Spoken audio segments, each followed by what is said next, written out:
நேற்று மதுரை மாநாடு நடந்திருக்கு.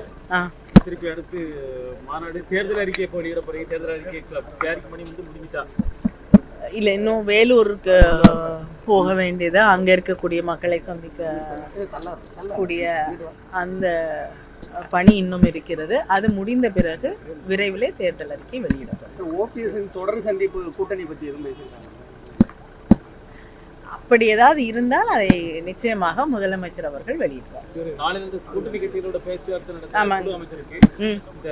பேச்சுவார்த்தை எப்படி இருக்கும்? கூட்டணி கட்சிகளோட பேச்சுவார்த்தை எப்பொழுதுமே சுமூகமாகத்தான் இருந்திருக்கிறது. ஏனென்றால் இது நீண்ட நாளாக இருக்கக்கூடிய உறவு, அதோடு கொள்கைக்காக உருவாகி இருக்கக்கூடிய கூட்டணி இந்த கூட்டணி. அதனால் நிச்சயமாக எந்த பிரச்சனையும் இல்லாமல் நடக்கும். அமைச்சர் நேரு மேல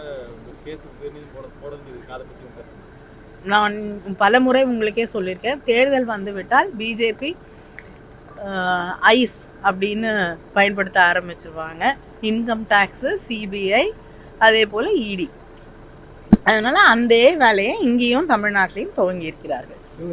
செய்திகளை உடனுக்குடன் தெரிந்து கொள்ள கீழ்கண்ட கேபிள் மற்றும் டிடிஹெச் நெட்வொர்க்குகளில் எம்நாடு செய்தி தொலைக்காட்சியை காணுங்கள். பாதகம் செய்பவரை கண்டால் நாம் பயம் கொள்ளலாகாது பாப்பா. மோதி மிதித்து விடு பாப்பா, அவர் முகத்தில் உமிழ்ந்து விடு பாப்பா. அண்மை செய்திகளை உடனுக்குடன் தெரிந்து கொள்ள இணைந்திருங்கள் எம்நாடு தொலைக்காட்சியுடன்.